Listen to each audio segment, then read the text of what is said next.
Salam, selamat pagi sahabat GKPS TV yang terkasih. Kembali kita mau merenungkan firman Tuhan pada pagi hari ini. Dan sebelumnya kita membaca teks, kita berdoa. Tuhan Allah Bapa kami dalam Yesus Kristus, terima kasih Tuhan atas penyertaan-Mu untuk hidup kami sepanjang malam hari ini. Engkau bangunkan kami hari ini, kami boleh kembali untuk bekerja. Tuhan tolong kami. Di awal kami memulai pekerjaan, kami ingin mendengarkan Engkau lewat firman kebenaran. Berfirmanlah kepada kami, dalam Kristus Yesus kami berdoa. Amin. Sahabat GKPS TV yang terkasih, firman Tuhan renungan bagi kita pada pagi hari ini diambil dari Injil Matius pasal yang ke-20 ayat yang ke-19 dan 18 dan 19. Demikian firman Tuhan. Sekarang kita pergi ke Yerusalem, dan anak manusia akan diserahkan kepada imam-imam kepala dan ahli-ahli Taurat, dan mereka akan menjatuhi dia hukuman mati. Dan mereka akan menyerahkan dia kepada bangsa-bangsa yang tidak mengenal Allah, supaya ia diolok-olokkan, disesah, dan disalibkan, dan pada hari ketiga ia akan dibangkitkan. Topik kita pada pagi hari ini, anak manusia diolok-olok, disesah, dan disalibkan, pada hari ketiga ia akan dibangkitkan. Saudaraku yang kekasih, setiap tahun kita memperingati Jumat Agung, yakni hari kematian Tuhan Yesus Kristus.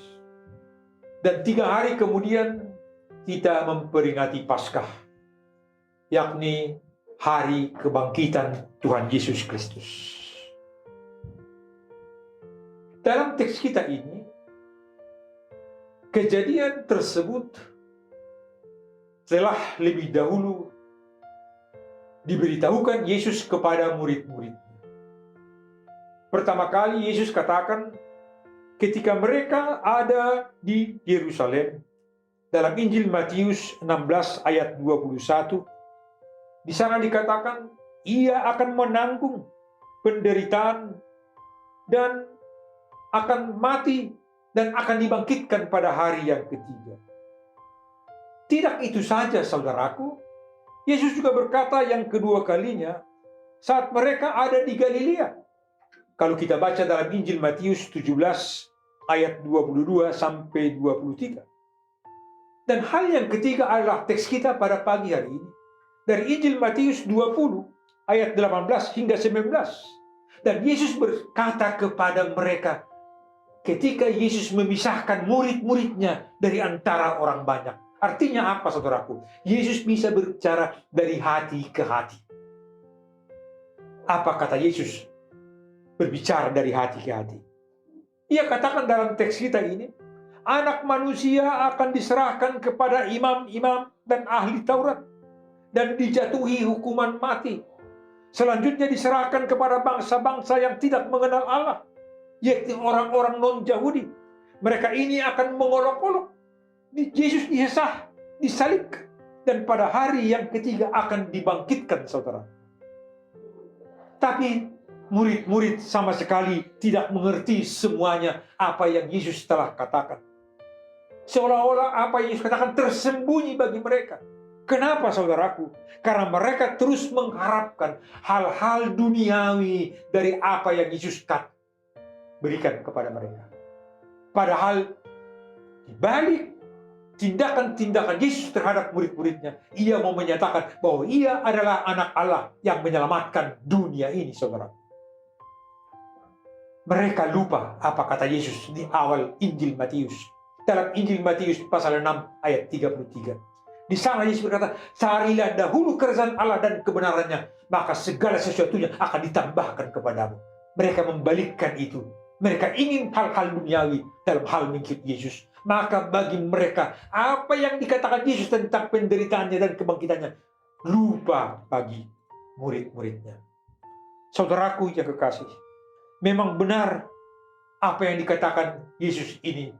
Ketika ia dibawa untuk disalibkan, ia diolok-olok, ia disesah, dan akhirnya ia disalibkan dan mati di kayu salib. Dan benar juga pada hari yang ketiga Yesus bangkit dari antara orang mati. Apa yang boleh kita katakan, saudaraku, dalam hal ini? Disinilah kelihatan bagaimana kuasa Allah yang luar biasa, yang mengalahkan kuasa dosa dan maut dengan kebangkitannya. Bukan hanya ini, di situ juga kita lihat, saudaraku, bagaimana kasih Tuhan akan dunia ini, akan saudara dan saya. Ia berkorban, mati, disalibkan untuk menghapus dosa-dosa kita, agar kita beroleh keselamatan. Marilah kita mengingat tindakan-tindakan Allah lewat Yesus Kristus, bahwa semuanya itu adalah untuk keselamatanmu, untuk keselamatanku, untuk keselamatan dunia. Bersyukurlah kepada Tuhan, karena Ia mengasihi kita dalam kehidupan ini. Amin. Kita berdoa. Terima kasih Tuhan, firman-Mu pagi ini menguatkan kami dalam perjalanan kehidupan kami, bahwa Kau mengasihi kami.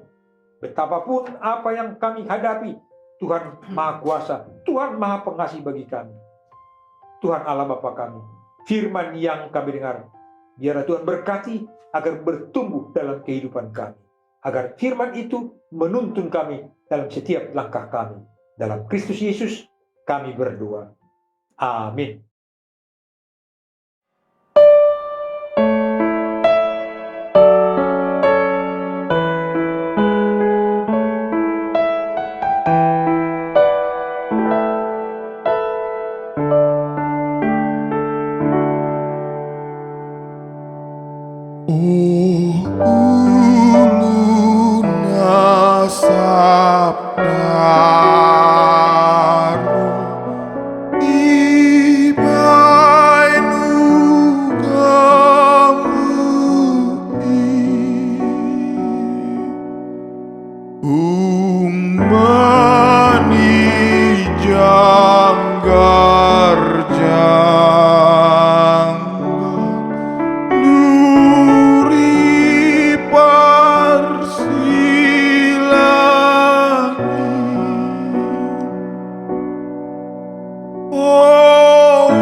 Mama